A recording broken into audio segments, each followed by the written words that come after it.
I'm talking to Adrian Bozman on the podcast today. Adrian is the head judge of the CrossFit Games, and he actually taught my CrossFit Level 1 seminar many moons ago, about 8 years ago, actually.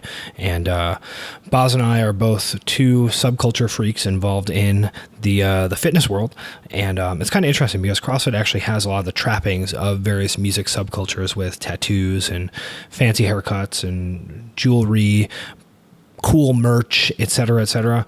But a lot of the people involved don't actually listen to the kind of music one would expect based upon the adornments that they put on their bodies. But, you know, Boz is a giant stoner metal fan, so we dig into some of that stuff. We also talk a lot about actually the challenges of managing people and sort of coming up with the process to train individuals to judge in a very high pressure environment, as well as the traits and resilience that athletes need to be able to succeed. And just the difficulty in terms of, you know, hurting people's feelings with difficult judging calls, but actually maintaining the integrity of the competition. So go ahead and click through on the podcast player. You can check out the show notes, see all the resources we mentioned, the weird bands that Boz talks about, and you can also go ahead and subscribe to my email list. I send out some pretty exciting stuff on a semi-regular basis, so get on there as well and enjoy.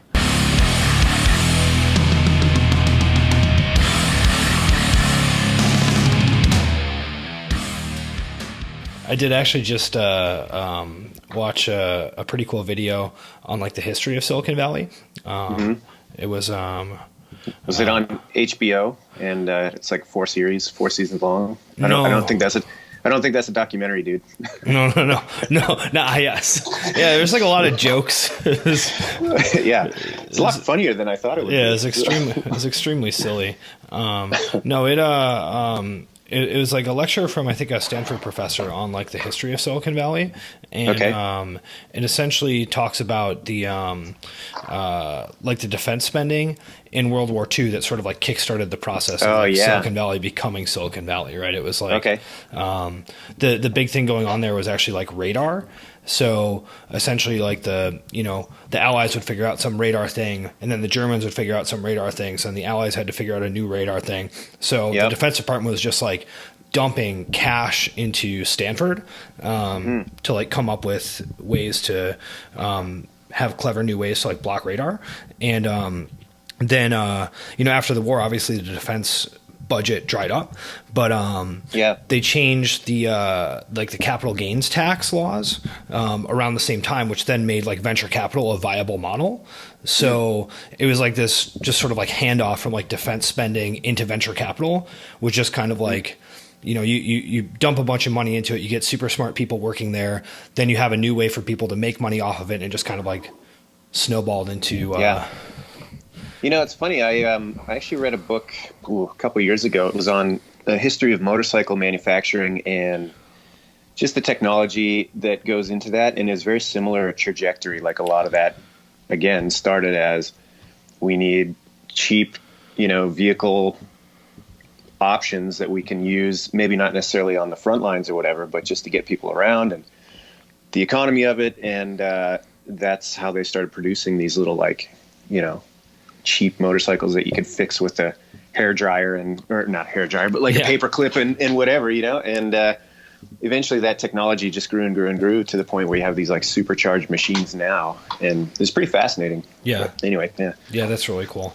And you're a real bikeman, aren't you?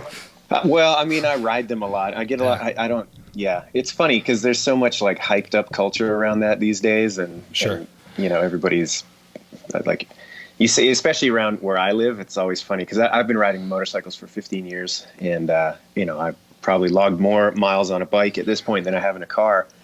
But you'll see people now that they jump in, and it's like they have these tricked out choppers, and they've got all the like garb and everything. You're like, dude, how long you been riding? They're like, I got this last summer. Like, Geez, that's quite the starting point. It's just like all right, like let me print off my like PDF of what I need. Yeah, totally. Yeah, got it all. And I mean, hey, it's cool that stuff is accessible, but I just can't talk shop on that kind of stuff. I've never been like a real gear guy. Like even when I was playing music and into that, I really respect people that have the aptitude for that, but it's just not me, Yeah. So Yeah. I mean, I think you see the same thing with any subculture, right? I mean, it's obviously like that's a joke about CrossFit too, where it's like, you'll see like the switch flip and for like some member where it's like, all of a sudden they show up in like rogue socks and like knee sleeves and totally wrist straps and like grips. And you're like, oh, okay, I guess you're bought in now. That sounds good. That's what we're doing. That's what we're doing now. Yeah. Or just like punk. Like all of a sudden it's like, oh, sure. Okay, there you go. Like hair's dyed, you got the combat boots on, jeans are ripped. Stayed up until 2 a.m. doing your like studded leather jacket. Yep. That's basically the equivalent of crochet. It's like the same. that is actually I think that's always funny if you're like, you look at someone's like battle vest or whatever, and you're like, like that's probably like 45 hours of actually just like sitting there and like sewing patches on a thing or. Yeah. And I love stuff like that because I think to the outside observer, like there's still, I don't know, maybe there is or isn't, but in my mind, I'd like to think there's still kind of a stigma about like, oh man, you see these like tough, crusty metalhead punk dudes. And then you analyze it on that level and you're like, wow, you spent 60 hours tricking out your your garb, like it was like the antithesis of tough guy shit. So. like perusing like interpunk.com for like the perfect patch where you're like, oh man, I have like this much space, so like let's see what patch will actually fit in there, and you're like, input your shipping information and totally. Yep. And then it finally comes and you're like, sewing it well. Yeah, exactly. Yeah. Which is great. I mean, I love that stuff, but just funny. Yeah. But I mean, I guess like, like traditional tattoos and things like that are somewhat similar where, if you really think about what's going on, it's like kind of silly, but it is also just kind of badass and potentially scary too. So, Yeah, for sure. And especially now, I mean, dude, I could talk about tattoos all day. That's been a big interest of mine for the last like while, but yeah, it is. I guess you just chalk it up under like humans are weird. We do weird stuff. You get like, but anyway. Yeah. Get some idea and just kind of run with it. Like, all right, this is my new thing. Here I go. Yep. This is happening. Yeah. This is great. Well, cool, man. So I'm here chatting with Adrian Bozman via Skype. He's are you in your garage? Where are you? No, I'm in my home office, in my house. Okay, cool. Yeah. Well, your garage is somewhat famous on the internet, right? Dude, well, I don't know about that, but it's the nicest thing I've ever done for myself. Like we moved into this house 4 years ago, and we lived in San Francisco for a long time, didn't have a lot of space. And we moved to Oakland, and I got a garage, and it was like, oh, this changes everything. And but there's no internet out there, so I can't show it off. Okay. Well, that's actually, that's probably a good thing, right? You get out there and work out, and you're not going to be trying to surf too much. Exactly. Yeah. Perfect. Well, so I think that, we first met at my CrossFit Level 1, which at this point was probably almost exactly 8 years ago. Cool. And, I think I saw maybe something online with you talking about metal or being into metal or something. And, I have a tattoo and was probably wearing some metal shirt or something. And I remember we started talking about heavy metal. I was like, oh, that's actually like, this is cool. Like this is, and you probably recognize this as well, that like a lot of the people who attend like CrossFit Level 1 courses are just like stoked to be there. So then like any connection you have with like one of the instructors or someone there, you're like, wow, like I'm just like so excited right now. And like, this guy also likes metal and like, I just feel great. Yep. So, and I'll tell you that goes both ways. Like I was lucky enough to do the seminar circuit for a long time. I've backed way off recently, but I did that for 10 years pretty consistently. And that stoke goes both ways. Like it's awesome as an instructor to have a group of people in front of you that are so fired up to be there and they just want to share their story with you. And I mean, I think that's a real big piece of how we have so many long-term seminar members. They don't get burned out. They don't get like sick of it because of that, so that goes both ways for sure. Yeah. I mean, that makes a lot of sense because on the surface, it could seem like, man, do I really want to give this same lecture again? Like, I don't know that I really want to do this, but it's not necessarily about that. Just like that content, right? I mean, it's like the same thing with like a band where it's like, yeah, there's songs that you get sick of playing. Sure. But you know, it's not necessarily about like the execution of that specific thing, I suppose. Yeah. Yep. So I think that one of the things that I always like to know for music freak folks is, I mean, you have a reputation in terms of being into like, you know, a variety of stoner metal, stoner rock, doom metal, all that kind of stuff. Where did you actually start with that? I mean, did you come from like a punk background? Did you come from a metal background? Did you come from a funk metal background? Well, you know, it's funny you say that. I grew up in a small town in Western Canada, and the culture there when I was in like middle school and high school, like it was kind of rednecky, and we, like the group of kids I was hanging out with, we were definitely kind of on the outside of that. And there was like a really, really strong local punk and hardcore scene that I got involved with at an early age. And I mean, it's all like super scene specific stuff to that place. So there's anything, you know, big that really came out of that. Are there any good like bands that only put out a demo or anything though? Oh, tons, man. I mean, there's so many that, you know, I had friends that had this band called Afterthought. It was amazing. You know, I still have their cassette and CD that I just hang on to. I don't even have a method of playing it anymore, but I just can't give up that stuff, you know? And so where I lived, there was about 40,000 people in the surrounding area. And that was like the combination of like 2 or 3 towns. And then a couple hours south was the bigger city called Victoria. And that's where like all the real scene kind of was, you know what I mean? And so it was a big deal for us to try to get bands from there up to our little town. Anyway, but so I grew up playing a lot of music. I was in, you know, high school band and middle school band. I played the trombone. I taught myself to play bass guitar on the side just for fun. Started playing in a couple of punk bands with some friends, and you know, I really loved big band when I was in school, and me and my friends started a funk band when we were like 14, and that evolved into being, it was like a 7-piece thing. I wrote all the horn charts for it, and we played, because the only outlet to play was, we would play like at the tail end of a lot of these punk shows. Oh, sure. Yeah. Like we would rent like the Native Sons Hall of, like just basically like a VFW hall, you know, or whatever.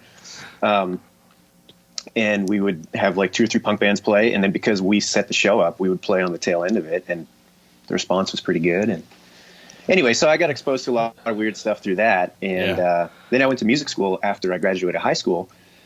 And the friends that I had, specifically my one really good friend, Chris, he had like the craziest breadth of musical interest and exposure than anybody I've ever met to date.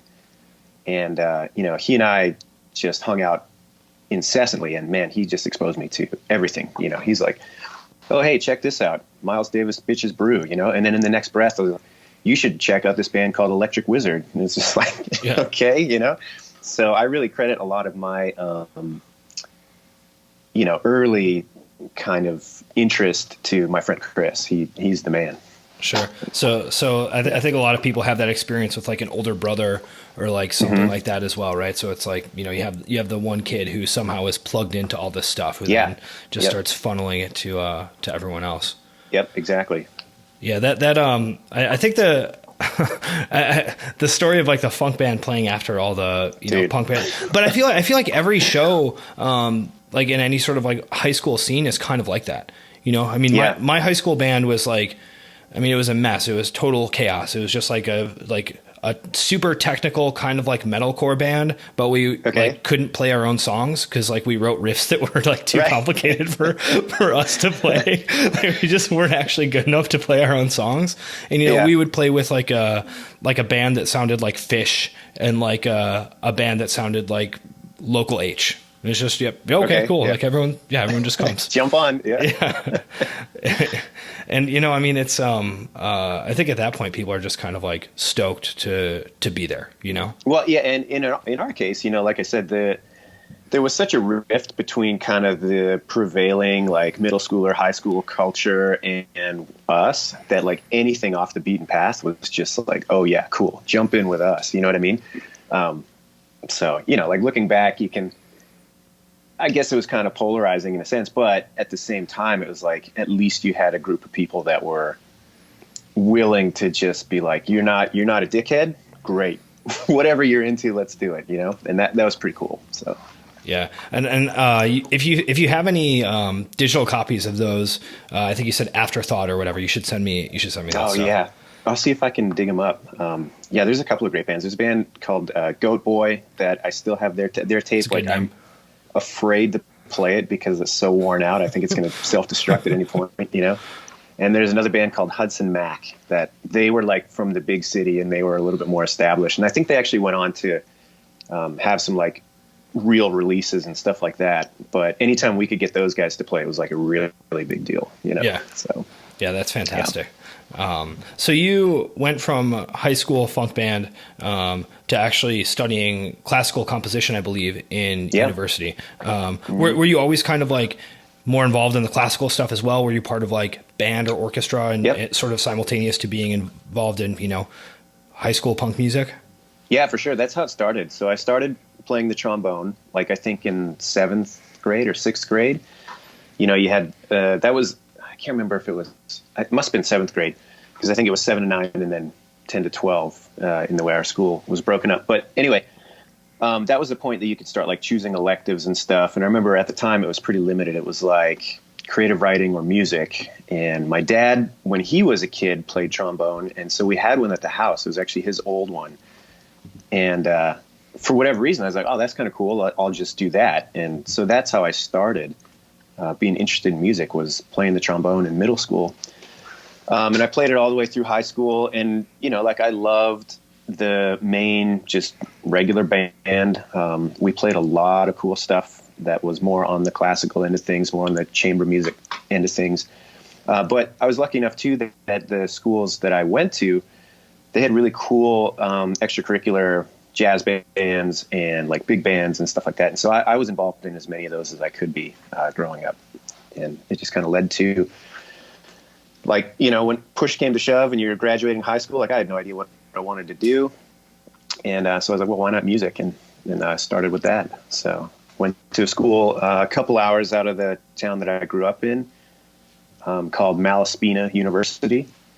And they're primarily known for their jazz program.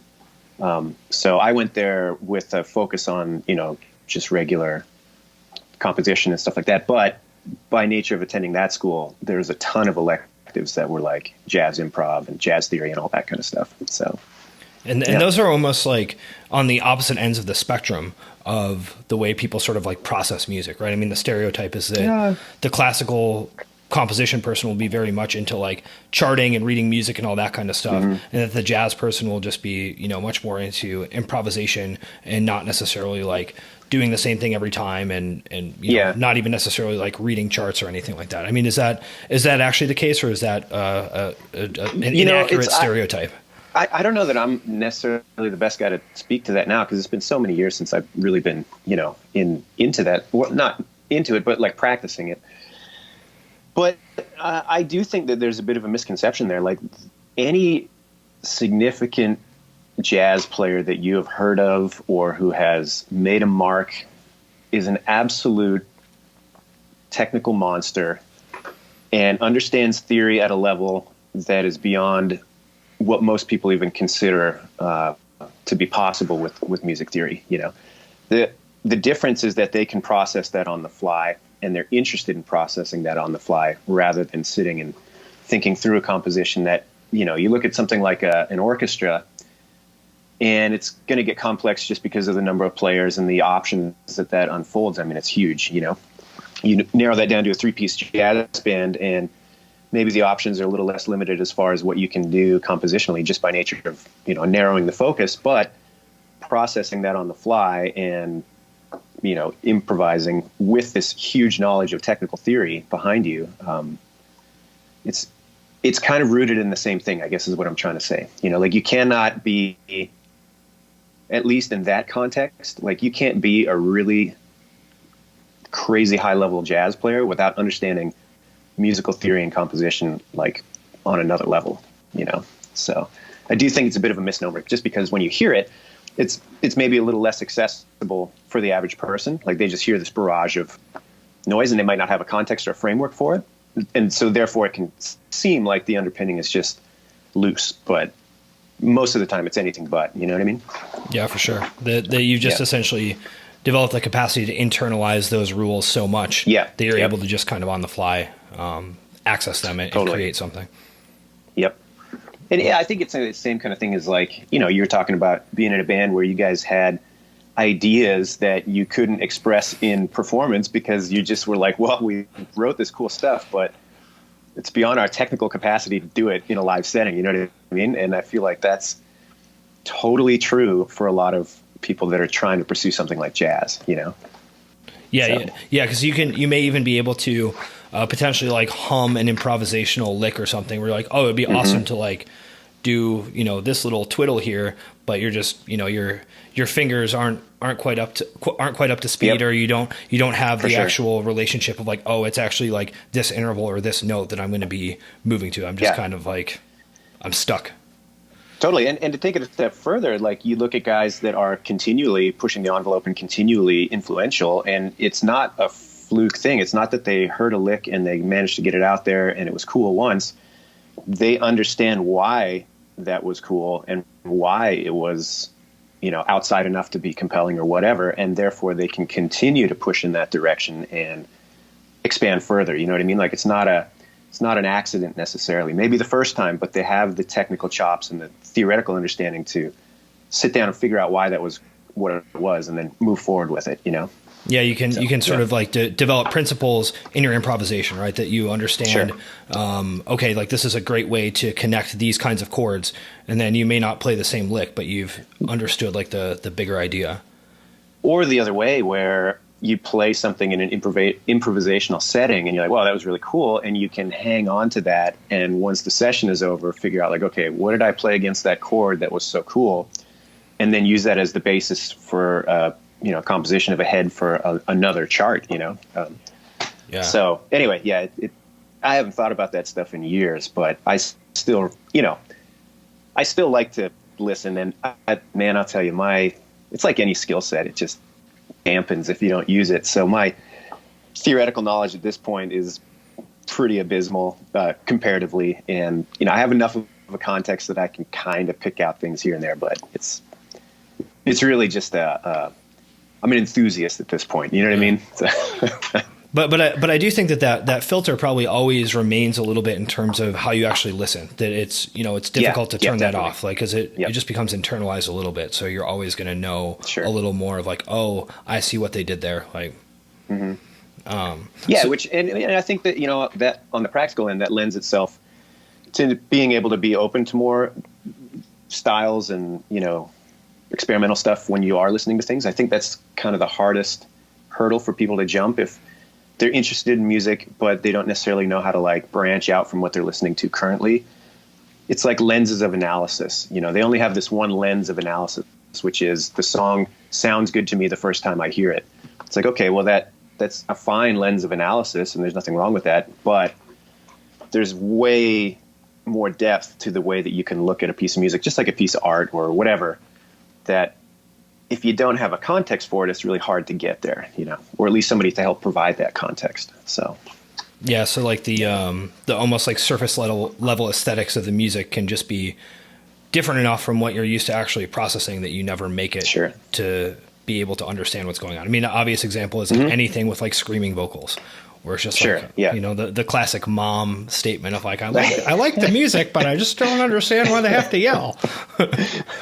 It's just so loud. Yeah. But, if you can make it past that, aesthetic stumbling block, then there's potentially something deeper there. If you can, or if you just have somebody that can offer that other level of analysis. It's like, okay, so like, why do you like something? You like something because it hits you immediately. Okay, that's great.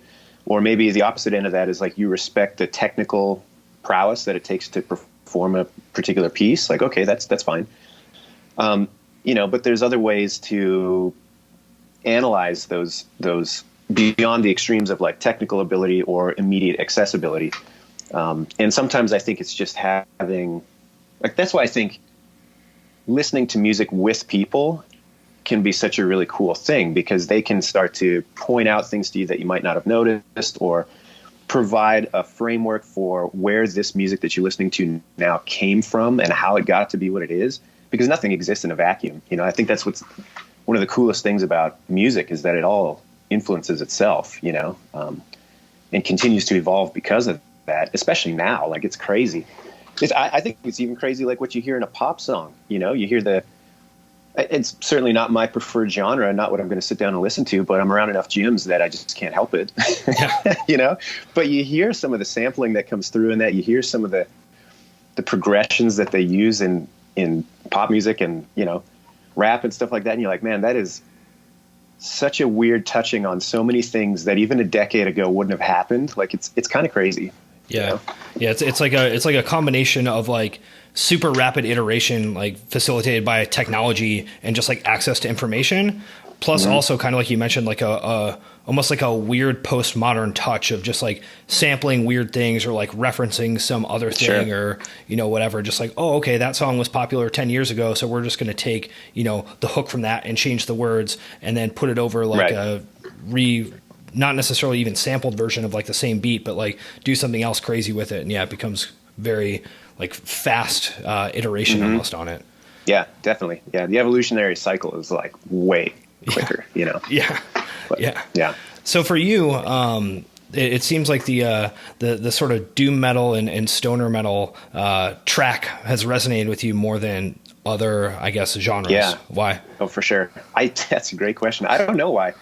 I mean, I don't know. It's I don't know how to answer that question. It's just something that seems to be the comfortable home base for me, within reason. I think, you know, there's getting back to this idea that like there's so much more accessibility now. I think it's really crazy how, you know, I'll back up. People say to me sometimes, they're like, oh, there's no good music these days. And I'm like, you're crazy or lazy, you know? Yeah. Because there is so much stuff happening now on all levels that it's impossible to keep up, you know, even within let's take doom metal as a subgenre, like even within that genre. And I'm somebody who's like an enthusiast in that. I have a hard time keeping up with all the bands that are coming down the pipe, you know? And yeah, sure. A lot of it's derivative and a lot of it is like, okay, you guys are just kind of taking a nod from these other people that I'd rather listen to anyway. But the fact that it all exists is pretty mind-boggling, you know? But I don't know why that really hooked me. I guess, like, if I think back when I was younger, there were always pieces of songs that I would just love. And I remember listening to, like, old tapes that I had, and I'd be driving around in this old Volvo station wagon that I had when I was 16, you know? And I would play a particular piece, like a little phrase, and I would rewind it and play that phrase again and rewind it, play that phrase again. And I'm like, why did they not do this, like riff on this for like 2 or 3 minutes, you know? And that was always like just a thing that I gravitated towards. And so when I got introduced to a genre of music that is basically like, okay, we're going to distill it down to like this one sweet riff that we love, and we're just going to play that for 15 minutes. I was like, oh, fucking perfect, you know? So I don't know. I don't know where that came out of, but yeah, I mean, it used to drive my friends nuts. And when I first met my wife, it was kind of like the same thing. I would listen. She's like, you listen to music in such a weird way. Cause I would pause something and rewind it and be like, listen to that, you know, background part, listen to that. And we'd have to listen to it like 8 times, you know, and then, okay, now we can listen to the rest of the song. So yeah. Right. So I guess in that context, it kind of makes sense. Yeah, that sounds highly triggering to anyone who would be around you. Totally. Like just let the song play. Like, why are you doing this? No, you don't get it. That's the best part. Yeah. I just want that part for 10 minutes. Yeah. Like, no, did you hear the fill though? Like, just make exactly. Like, make sure you hear the fill. Like, again. Right. Yeah. Okay, so you were essentially just prone to like making your own like weird ad hoc tape loops of the same part over and over again. Wasn't even. You're giving me too much credit. Yeah. It was basically just like stop, rewind, play, stop, rewind, play, to everybody else's frustration, you know. Yeah. But anyway, Okay, so then you discovered a genre that was just the same thing over and over again. You're like, perfect. Like, great. I've been dying for this. Exactly. I am your target market.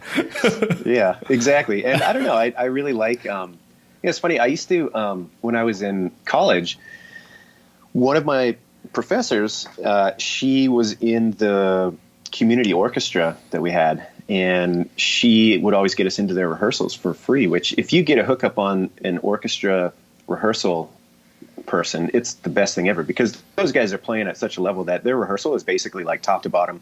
They're playing through whatever they're going to play. Maybe they stop once or twice, but it's about as polished as you're going to see in a regular performance. So it was basically like a private symphony screening. I would go in, it would be like me and like maybe two other people in this huge amphitheater, and I just get to listen to the orchestra. And it was through listening to a lot of that I was like, man, this is the heaviest thing ever. Like if you've never been to a full orchestra playing something at like maximum intensity that was written for that purpose, like it's crazy overwhelming, and so again, out of that, it was like, okay, well, what's heavier than that?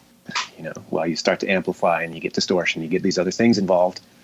Obviously it's going to heighten that a little bit. And I guess that was the root of it for me, Yeah. Do you remember what was like the first, I guess, stoner or doom piece that was really something that you're like, oh man, this is what I'm into now? Yeah. I mean, the like Sleep there, I guess at the time it was Jerusalem. That was a pretty big deal. Again, my buddy Chris introduced that to me. Early Electric Wizard, like the Electric Wizard album, Come My Fanatics. The opening track on that is still like, I could listen to that on loop, repeat. And the first time I heard that, I was just like, this is it, those two, and then like probably early Acid King. Those are probably like the first ones that I heard, and I was like, wow, this is crazy, Yeah, this is the thing. Yeah. I think that I forgot this until right now, basically. As probably like a 15-year-old or something, I found a Black Sabbath tape like in a creek. Okay. Yeah. By awesome. My like great aunt's farm. Yeah. And I was kind of like, oh, like awesome. And I hadn't really heard Black Sabbath, but obviously knew of them. And I was like a little scared of it too, because you're like, oh man, like Black Sabbath. And then I remember like listening to it and just being like so disappointed. Oh yeah, right. Because I mean, at the time I was probably listening to some form of like metalcore or something with like modern production and like screaming vocals and like technical riffs. And then I was like this is not that. Yeah. I was like, this is bullshit. Like this. Yeah.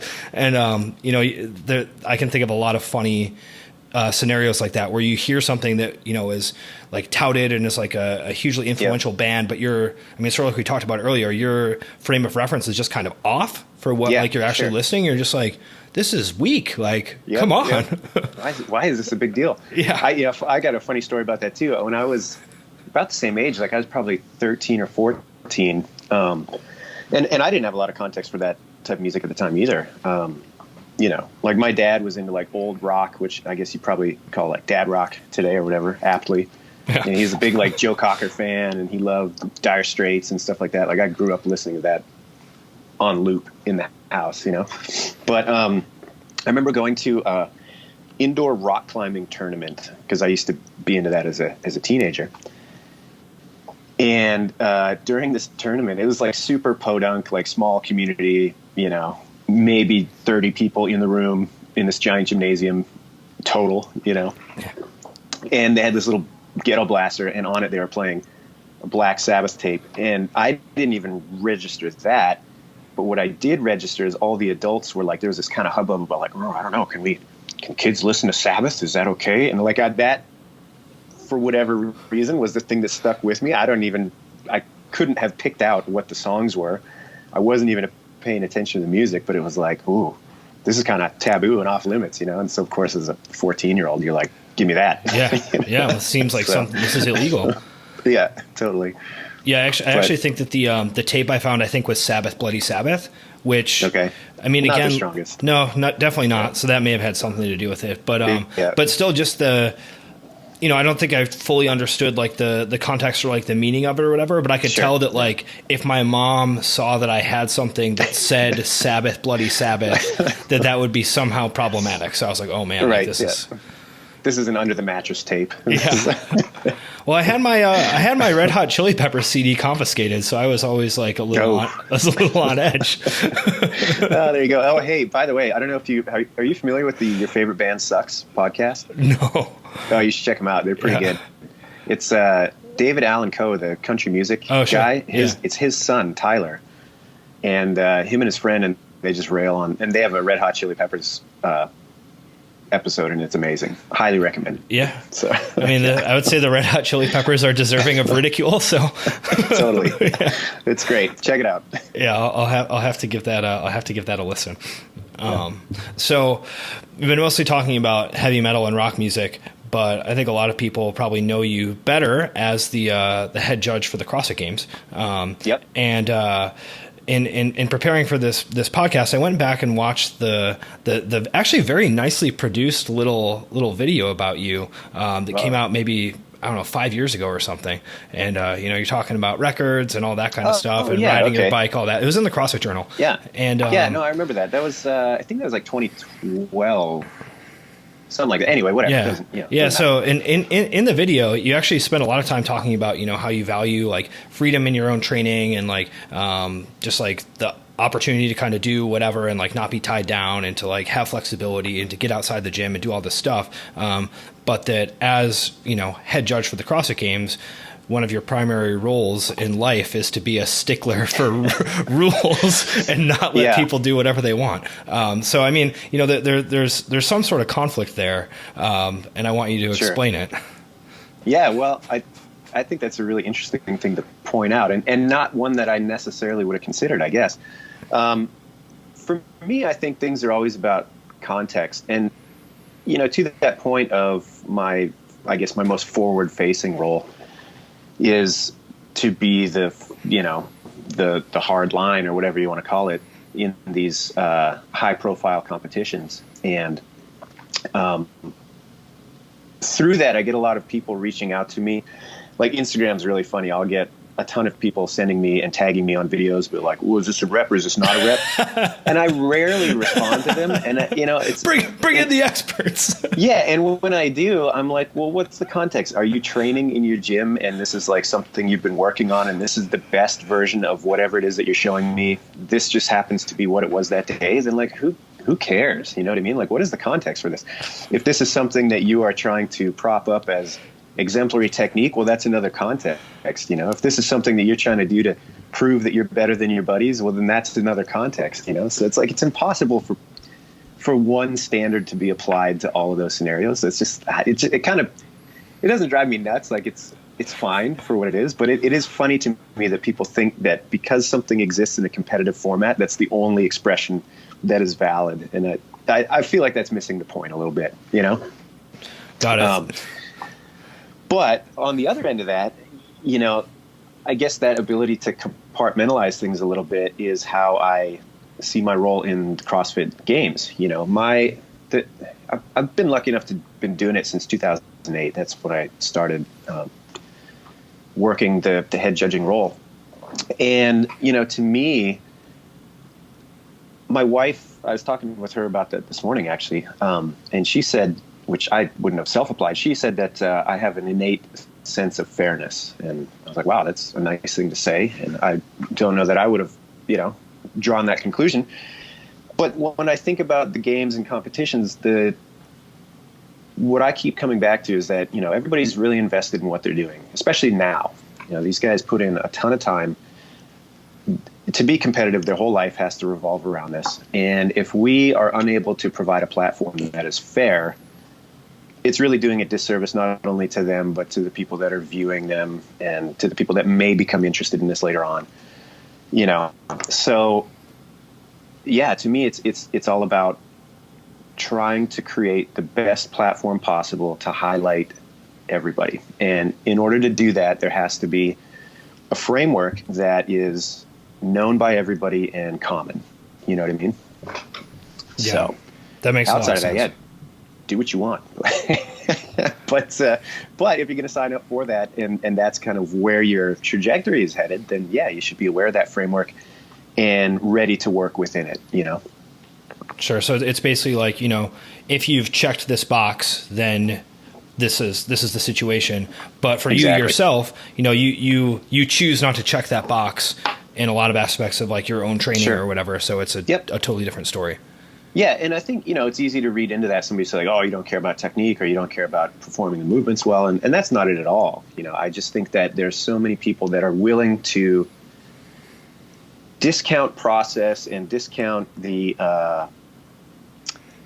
I guess the gradual nature of progression and betterment, and throw that all away because like a guy didn't, you know, lock out completely on his 10th attempt at his first muscle up today. You know what I mean? It's like, does that really disqualify the effort or the efforts that went into this particular expression? No, not at all. You know, and it shouldn't. And I think it's lazy when that's the only thing that you're starting to consider, you know? Yeah, I actually I hadn't even considered the possibility of just like technique trolls tagging you. And, oh God, you have no idea. Trying to pull you into whatever weird debate they're involved in. And you know, sometimes I'll play along. Like if it's just a couple of buddies that are, you know, messing with each other, I'll be happy to jump in and you know, stir the pot a little bit or whatever. Like if it's clear that that's what it is, and it's like some healthy ribbing and stuff like that. Absolutely, but a lot of times it's I don't think it's in good spirit. People will tag me on a video of somebody doing something, and it's clear that the person that tagged me has nothing to do with the person that was performing whatever it is. You know, they're just some rando that took it upon themselves to police somebody's post on the internet. And I'm like, God, man, talk about missing the point, you know? Number one, it's like you got too much time on your hands. And number two, it's like, geez, just why, you know? So anyway. Yeah, it's I think it's a fundamental aspect of anyone posting workout videos online, that you will have someone who's just really sure that you're not completing the standards, or that your technique is terrible, or that, you know, any number of things are going on. I heard, I forget, I was listening to, I just came home from a couple of meetings in San Diego, and on the ride home, I was listening to a podcast. I can't remember who it was. And they said something about like, hey, you know, be careful on the internet, man. You got to wear a life jacket. And I think it's absolutely true. Like, it's just, it's the ocean. There's going to be some stuff in there that, you know, maybe you didn't want to interact with, but it is what it is. So, so you also mentioned just this framework for thinking about competition, as far as, you know, trying to create like the best opportunity for people to actually like express what they've been working on, as well as the you know, just the importance of like a fair standard across the board to facilitate that, right? And obviously the big picture of that is something that most people agree with, but it also results in a lot of people having their feelings hurt all the time. Right. Sure. I mean, for you, it's, you know, you're sort of like the person who often has to be the one who is hurting feelings, who is kind of like dealing with this issue of pulling people out of like their own, I guess, emotions surrounding what's going on, to like, hey, this is the big picture of the competition, and we need these rules in order for it to work. I mean, I guess not only what does that look like for you on an individual basis in terms of dealing with people, but like, how do you actually think about those two almost like competing interests there? Yeah, I guess the big one is like, for any structure such as a big competition, you're going to have a person, or even ideally persons, that are removed from what's happening immediately on the floor. Because, you know, if I have an interaction with an athlete and they get dinged for whatever, or they didn't follow a rule, or, you know, this happened a few times at the games where there was, you know, a bit of a contest about something that they deemed as being arbitrary. They received a penalty, and, you know, why does this matter? Blah, blah, blah. And if you just take that at face value, you can definitely understand why they are feeling the way that they do. And it's easy to agree with them in that moment and say, oh yeah, you know what? You're right. Maybe this was a little arbitrary, or maybe you were close enough, or whatever. But if that's all that you consider, what you're creating is an unfair situation for the rest of the field. And so you have to remove yourself from the emotionalism of what's happening with this person in front of you, and extend that to what happens to the rest of the competition once this precedent is set. And that's not always easy to do. And it's definitely been a process that has been evolved over the years. And I think we've gotten a lot better at handling those types of situations and keeping an eye on the big picture. But yeah, it can be tough. And there's definitely things that have happened that, like they haunt me to this day. And it's tricky. And, I think about this a lot sometimes too. I see some of the other people that are involved in the games and the level of relationship that they are able to have with the athletes. Because again, I think it's still amateur enough as a sport, not in the sense of what's required to get to the top, but in the sense that it is fringe. It is still kind of on the peripheral of what most people are going to be exposed to, like you walk into an airport and you're like, hey, you heard of the CrossFit games? And it's going to be rare that somebody says yes, but I don't have the same ability to create relationships with these athletes as a lot of my peers do, I have to keep kind of an arm's length distance. And so that can be a little bit difficult too. Sure. But, yeah. So. Don't want anyone, saying that they greased your palm a little bit. And yeah, well, and it goes both ways. It's best friends, worst enemies. You know what I mean? Like you don't want anybody that can claim, hey man, this Boz is buddy with this guy and therefore he's receiving special treatment, or Boz got a bone to pick with this guy and therefore he's getting screwed every time, so. Yeah, that makes a lot of sense. And that, anyone who's been in charge of any number of groups of people in any situation, you're pretty immediately shocked at how quick people are to make up like narratives like that. Oh yeah, sure. We were like, whoa, And, yeah. And I'll tell you, in the beginning, that used to affect me a lot more and especially because things were so much smaller at that point. Like if an athlete came up to me in 2010 and was really heated about whatever, I would take that really personally, and it would take a long time to kind of like unpack that on my own and be like, okay, I can be good with this, even though I know it was the right decision. That was somebody that I've known. I've worked out with this person. I've been around them, and for them to come at me like that, it was like, geez, that's a heavy thing, And so I've gotten a lot better over the years of understanding that, yeah, man, emotions are high. And when you're in competitive mode and you just finished a crazy event, of course, things are going to be expressed in a way that are pretty extreme sometimes. And that's not a personal thing, And so just kind of learning to navigate that has been a huge asset. And I'm not perfect. There's still situations that I wish I could handle with more grace and, aplomb, I guess. But I do like to think that I'm much better at keeping a level head, especially when the athlete is not, Yeah, sure. So. And that was actually going to be one of my next questions was, how much of that is something that has been innate for you? Is that ability to kind of like separate, the big picture that needs to be like taken care of and upheld from that actual like immediate emotional aspect of like, this person is mad at me, or I'm making this person upset, or, I know that someone is going to say that I did XYZ when I really didn't, that's something that, obviously that's a trait that can be learned, but how much of that for you is like, you've always been comfortable kind of like upsetting people and not necessarily arguing with them, but just being like, yo, this is how it is, versus like being more reactive to what they're kind of like giving you, I guess. I I've got two thoughts on that. The first is I took an online like personality trait test about a year ago. And one of the traits was agreeableness. Oh yeah. That's actually kind of where I was going with it, but I didn't want to use the reserved words. But yeah, go ahead.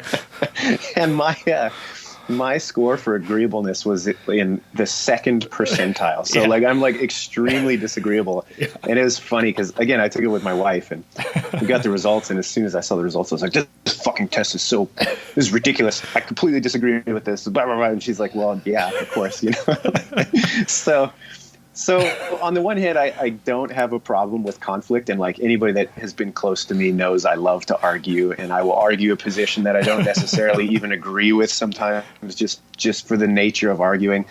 I don't know why I do that, but so that conflict has never really been like that much of a problem for me. But the other thought I had is that I don't know that I can answer accurately about whether it's innate or something I've developed at this point because I'm too close to it. And it's been something that I've done for so long at this point that it would be really difficult for me to go back and plant myself into the 2007 Adrian and look objectively and say, okay, well, do you have a particular aptitude for that position or not? I don't know. I think you'd have to ask somebody else that has been able to observe me for that. Like Dave would probably be a great person to comment on something like that. But I don't think I can, assess that accurately on my own. Yeah. Not at this point. What was, do you remember what your score was on conscientiousness? Oh man. I don't, I'd have to look. It was actually, I had like some weird results. Like I was super disagreeable, but like really high in openness. Yeah. So, yeah. I would say that probably very low in agreeableness, very high in conscientiousness and openness. Yeah. Yeah. I think that's right. And then industriousness, what is conscientiousness is the precursor to being industrious. Is that, it splits out into industriousness and orderliness. Okay. Got it. Right. So essentially like how hard do you want to work and how much do you care about like stuff being in its right place? Yeah. So I was like kind of higher end on industriousness and like low end on orderliness, which if you look around my home office and stuff is pretty self-evident. Yeah. If it makes you feel any better, I did one of those tests and I was in the 0th percentile on agreeableness. Dang. All right. Me and you, man. Yeah. Which I also actually think is like slightly inaccurate. Yeah, me too. But anyway, but whatever. Yeah. But, and just to clarify for people who may be listening who aren't familiar with these terms, they don't mean what they necessarily mean in like standard conversation. If you just talk about someone being agreeable, because I actually think that's something that, in your case is you're very willing to like disagree and argue and be like, no, this is wrong. And this is the standard. And like, I don't actually care how you feel about it. But that doesn't mean that you're like disagreeable in the sense that like someone who's like ornery and like, rough around the edges and kind of like, exactly. rah, rah, rah, rah, rah. And I think that's how I took it initially is I was like, man, I don't feel like I'm an unapproachable, like rude, harsh personality, Yeah. And then I read into it a little deeper. I'm like, oh, that's not what this is describing at all. Maybe I am apt to, yeah, exactly. be a little bit, willing to confront people on their shit or whatever. Yeah. So. Yeah. And to give like a quick definition of it, the idea of agreeableness in this personality model is essentially like how much you care about other people's feelings and how much you care about what they think about you is kind of like the framework there.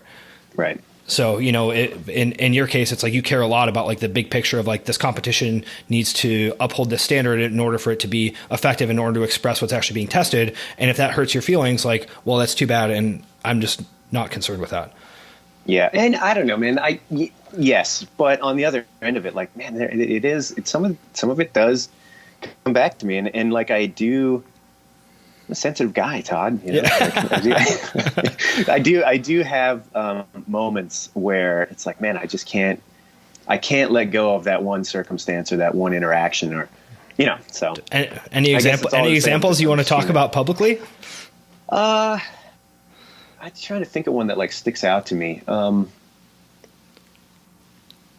can think of one on like the back of house end of things that, it doesn't implicate an athlete or anything like that. Yeah. Again, I don't think that's necessarily appropriate. Right. But I remember being at a regional event and we were talking through movement standards with the judges during the rehearsal, and I misspoke on something that was like time was compressing. I spoke, quickly about a standard, and one of the judges in the group corrected me.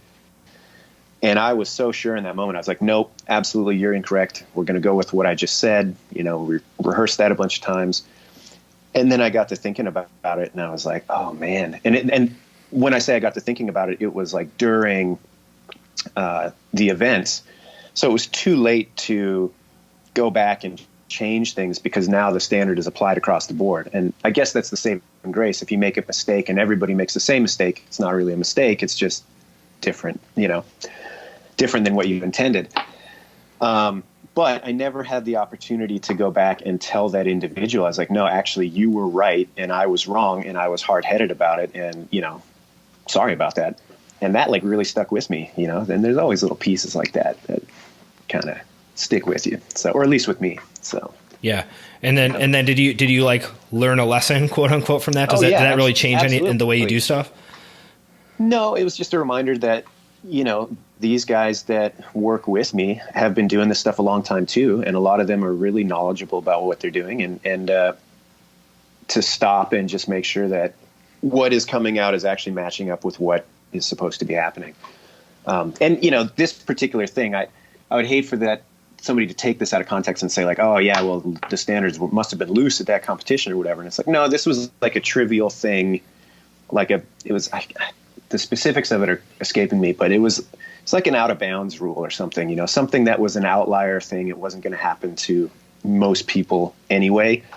And I don't think that there was any issue with it in the actual competition run, but it was still my mistake, and I never had a chance to rectify it. And I feel crappy about that, so. Yeah, sure. Anyway. Yeah. And anytime you're in a situation where you have to make however many judgment calls and however many, lectures on like, this is how we're going to do it, et cetera, like there's bound to be a certain percentage of those that don't go right. Sure. Yeah.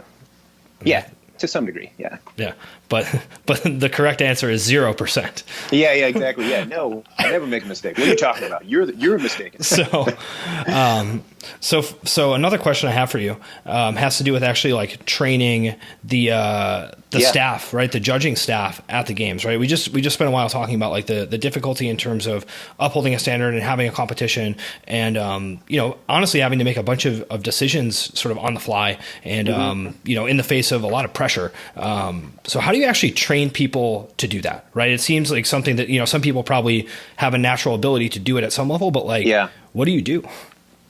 Honestly, the more I think about that these days, my inclination is always to head more towards simplicity, because for the reasons you stated, people are in this like really pressure cooker environment. There's eyes on them. These athletes are like,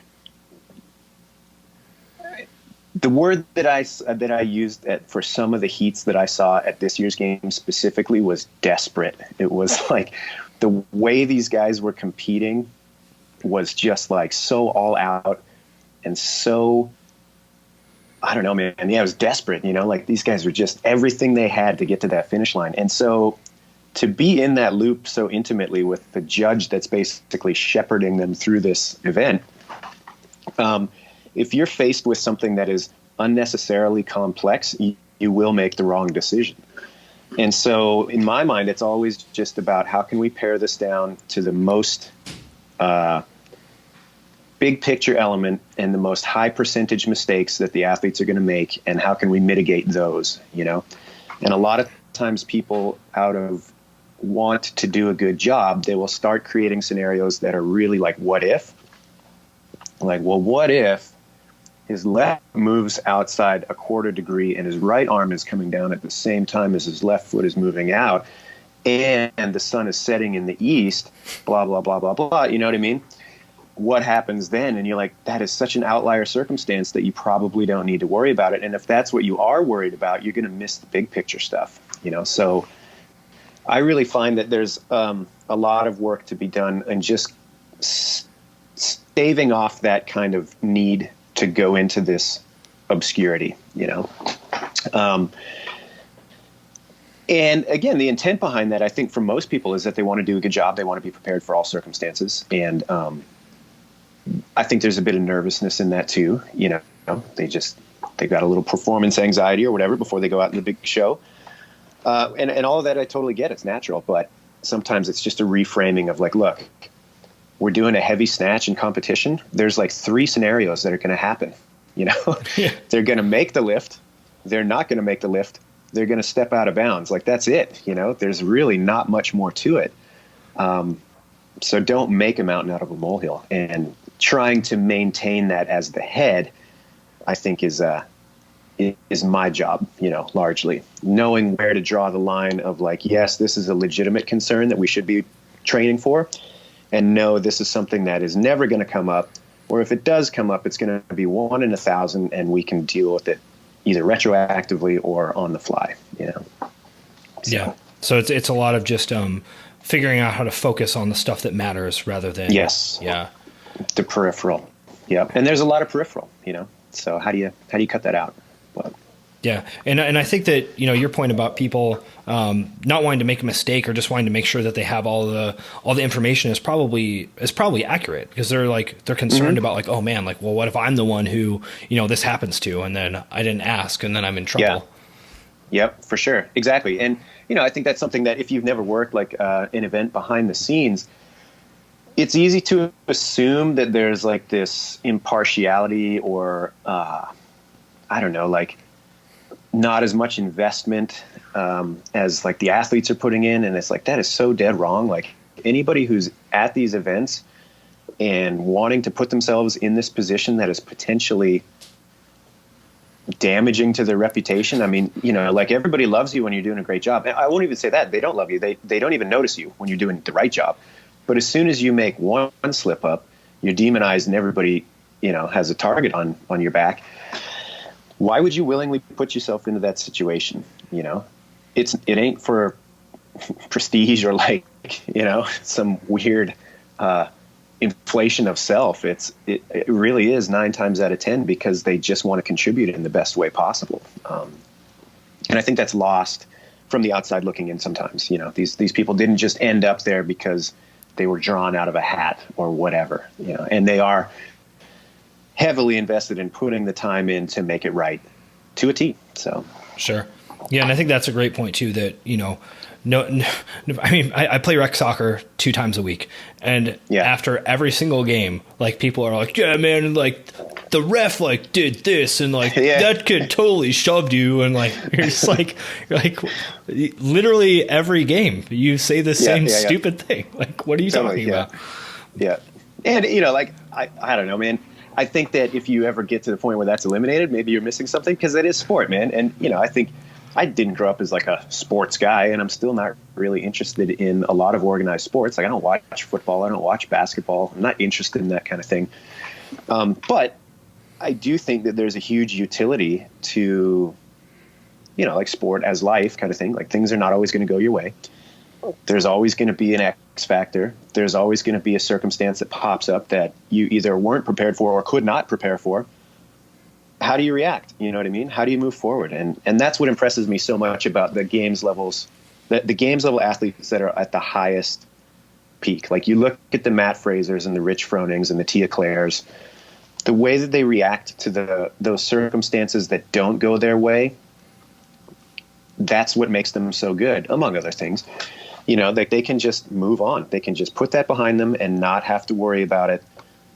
And maybe they didn't agree with it. Maybe it did affect whatever happened in that particular heat of that particular competition. But moving forward, it doesn't matter, because there's things in front of them that are more important at that time, and I think that ability is one of the best lessons of sport, So. Yeah. And how do you think people can or should work on that, I guess, like resilience? I think by doing exactly that. Actually had an athlete talk to me after the games was over this year about exactly that. They were concerned about a call that had happened, and they thought that it could have potentially affected their finish order in an event that therefore could have finished the standings. We went back and checked it out, and that wasn't the case. Like it wouldn't have changed anything, thankfully. But nonetheless, that was the conversation was, okay, well, what do I do in the moment when this happens? And I think it's unfair. And my advice was do exactly what you did. And in this particular athlete on the field, all they did was listen to the judge and move on, even though they knew that what they were doing was maybe not correct. They just moved forward with their judge's instructions and got through it. And I'm like, well, that's what you do. And then we can take a look at it and figure out what the most fair resolution is after the fact. Because any other reaction, like an argument, a deviation from what the judge is telling you to do, all that does is just waste your time, which creates a bigger problem later on. So I guess it's almost like a compartmentalization where you realize that what's happening is outside what you thought or wanted to happen, but you're able to just put that aside for the moment and focus on the next steps. And then maybe you come back and revisit that, and that can get resolved or whatever. But in the moment, there has to be a bit of a shelving of it, So how you actually do that in practice, I don't know. I'm sure there's some creative solutions that people come up with. But I think a big part of that is just training in CrossFit context, training with people that will call you out on stuff and call you out on stuff at a time that you don't want to be called out on it.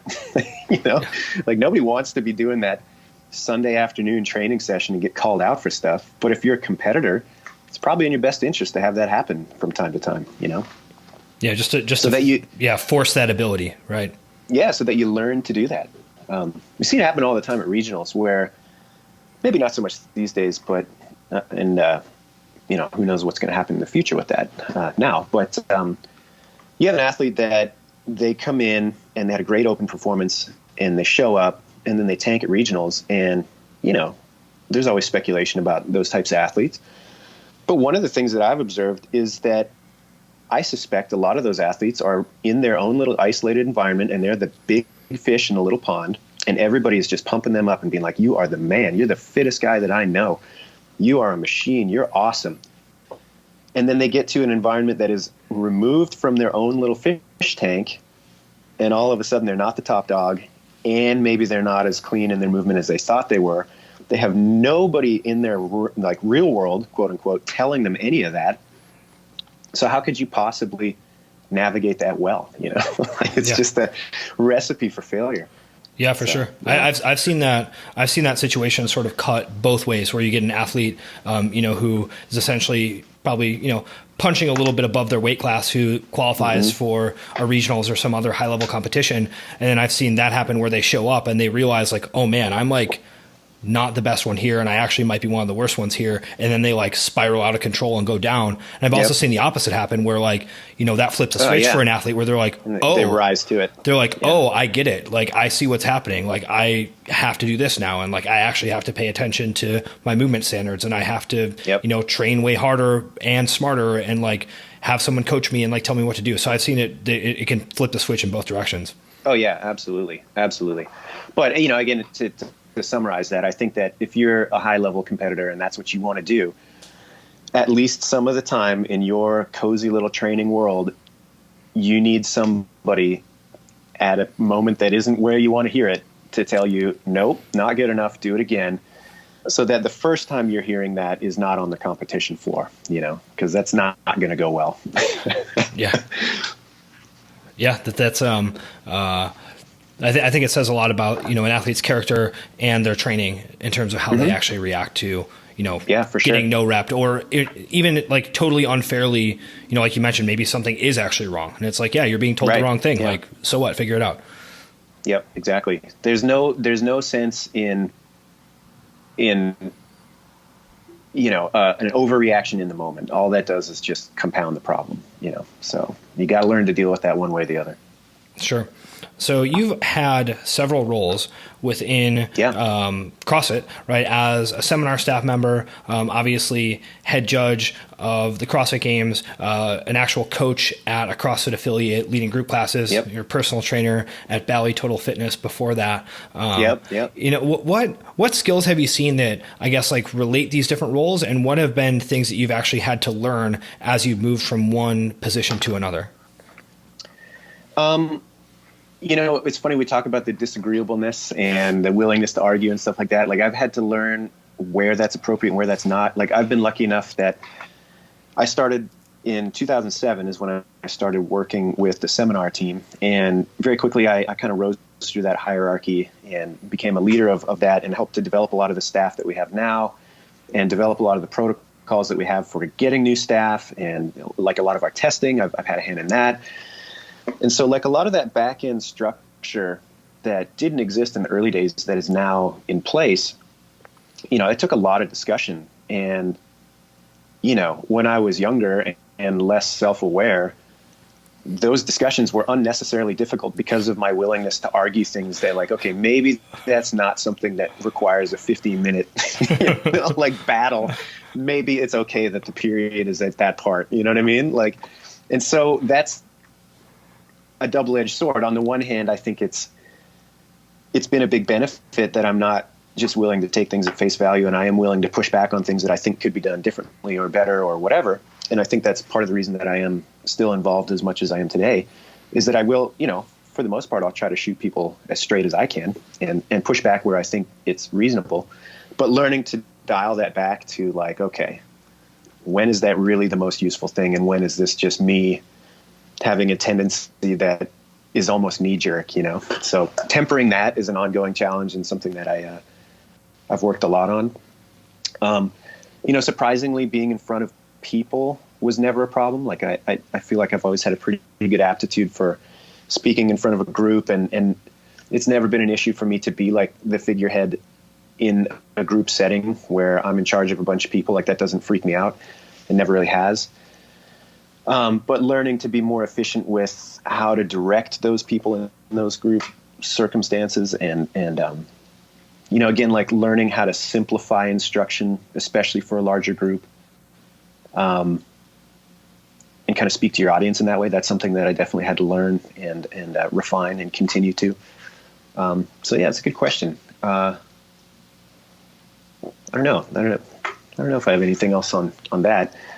What was the question again? Yeah, I mean, it was essentially just, you know, I think of a lot of these roles that you had as sort of being like peripheral to each other, right? Where it's like, okay, well, if you're, you know, training someone one-on-one, there's a certain set of skills that you have to have. Yeah. And then if you take that same idea to leading a group, it's like, okay, well, now you have to learn like different stuff. Right. But there's some things that are actually going to carry over between that. Yeah. And then if you take that to like, okay, now I'm going to teach you how to teach a group, then that's like, okay, well, I can show you what I do, but how do I actually explain that to you? That's, you know, they're all similar, but they're not exactly the same thing. Mm-hmm. Well, this is something that I give as advice to a lot of people when they come through the level 2, or like a lot of people reach out to me and they ask, hey, I've been coaching a long time. What can I do to get better? I'm interested in doing this level 3 exam. You know, how do I get there?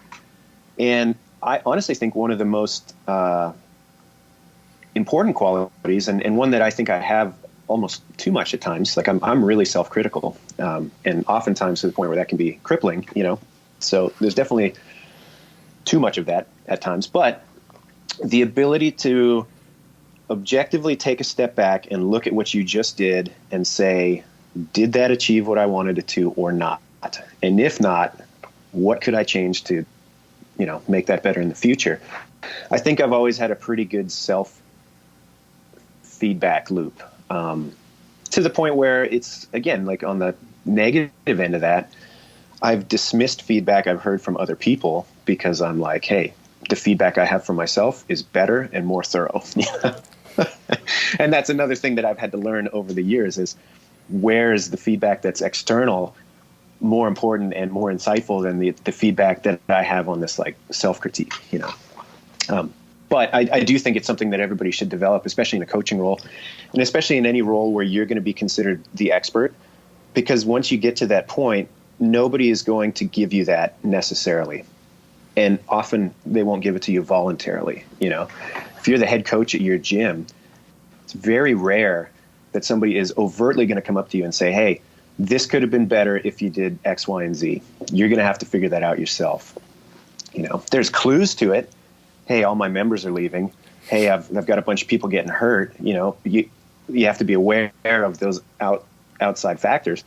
And they can all point to things that need to change or things that are successes. But at the end of the day, it's rare that somebody's going to come at you that directly with that. You know what I mean? So you have to learn to do that yourself.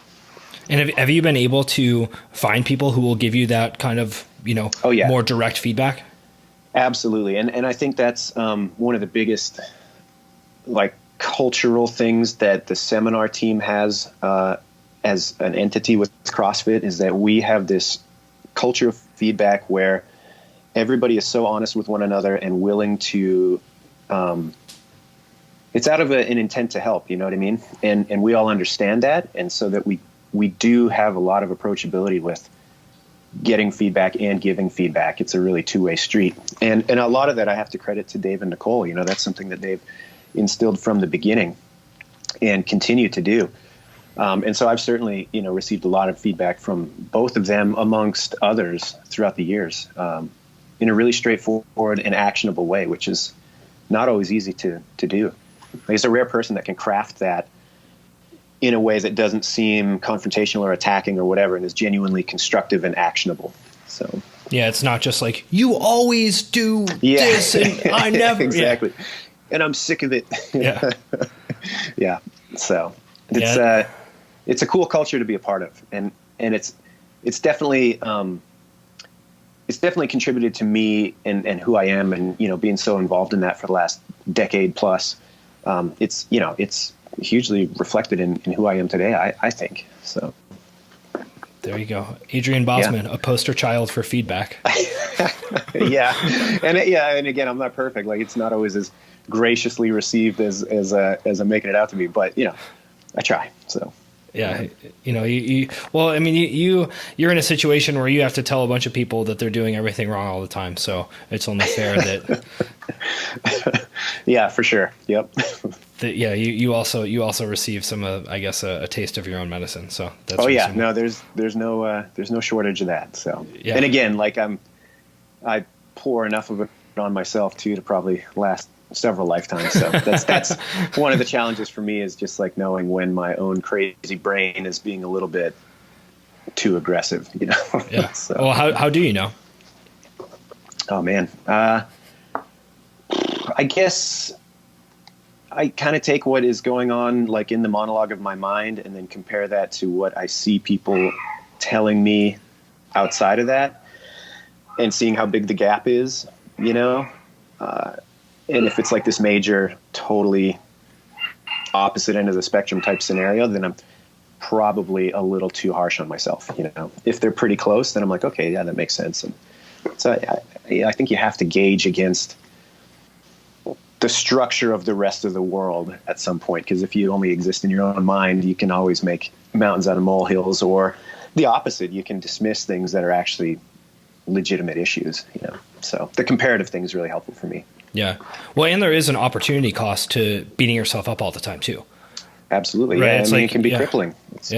And you can only think about so many things.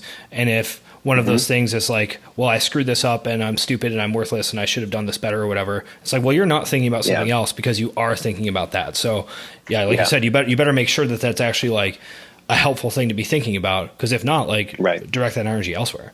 Yep, for sure. And it's like anything else, you're going to start to see what you're focused on. And if that's all you're focused on is the negative, it's pretty easy to find yourself in a loop like that indefinitely. And that's not good for anybody. So, yeah. Very unhelpful. Yes, exactly. Cool. But, and again, like I go through fits and starts, man. Like I get, there's definitely jags of time where I'm in that loop and I'm like, God, I got to break out of this, but, yeah. I like to think it gets better as time goes on. So people theoretically get happier as they get older. That's what I've heard. Yeah, I think I read that somewhere. Healthy, and man, I'll tell you, I've been reading a lot about the spine lately because I hurt my back during the Open, so I used it as an opportunity to really like dig in and educate myself on some of that. And it's actually like the data supports that people, when they're older, experience much less back trouble. And a lot of that is attributed to the spine and the tissues around it actually stiffening to the point where it's just like, you can't move it, so you can't hurt it. Yeah. Anyway, sort of your own little biological fusion. Yeah, exactly. Yeah. Nature's fusion. Have you found anything particularly helpful with the back stuff? Yeah, I went back and I've had a couple of Stuart McGill's books as reference forever, and I actually went back and read them cover to cover, and then drew up some personal rehab plans based on his recommendations and some of the programs that he outlines. And I mean, it was huge. It's really funny. Like if you actually take the time to resolve these issues, they will resolve. It's it's funny how that works. I think that it's easy to fall in this mentality of like, I feel fine, I'm just going to jump right back in full force. And I didn't do that this time, thankfully, and I feel great because of that. So, but yeah, I'd recommend Stuart McGill stuff to anybody. He's awesome. And I think he's one of the coolest like performance-based academics. A lot of times you read some of this more heady biomechanical literature and it's like, man, this exists in the laboratory and that's great. But what actually happens when somebody is interacting with a dynamic environment, it's totally lost. But he, I think, really pioneered a lot of the like, well, let's take a power lifter and get him in the lab and figure out what happens when he lifts 500 pounds and measure the deflection in tissues using different techniques and make a case for why a certain technique is superior to another. And, you know, it's outside of like cadaver research, which is awesome. So yeah, he's definitely one of the better folks out there at like bridging that gap. Yeah, definitely. Of like the academic knowledge and then actually like, okay, here's like literally what you do with it. Mm-hmm. Yeah. So Boz, thanks for taking the time to chat today. Oh, no worries, dude. Are we done? Yeah, I talk forever. I got to go to the gym and I got to coach people. Fair enough. Yeah, I should get back to work too. But yeah. So if people want to know more about what you have going on, where should they go? Instagram? Yeah, I mean, I'm not a huge social media presence, but you know, I do enjoy it. AP Bozman is my Instagram handle. I also have a garage gym called the Tuxedo Social Club, which the Tuxedo is a neighborhood that I live in. And that has its own Instagram page. It's pretty like low key, but people can check those out. I'm always happy to chat to anybody that wants to chat about anything. My email is adrian@crossfit.com. And that's about it. You got to be careful giving out that email address, man. There might even be hundreds of people who listen to this. If people can't figure that one out, then you know, there's probably bigger problems. But yeah, I'll take those hundreds of listeners, Todd. There we go. I'll take care of them. All right, great. Thank you. I appreciate it. No problem, man. And thanks for listening all the way through. I admire your grit, your persistence, and your perseverance. Since you made it, I have a few favors to ask of you. Go ahead and open up the show notes on whatever podcast player you use. In there, you'll find links to all the resources that were mentioned throughout the show.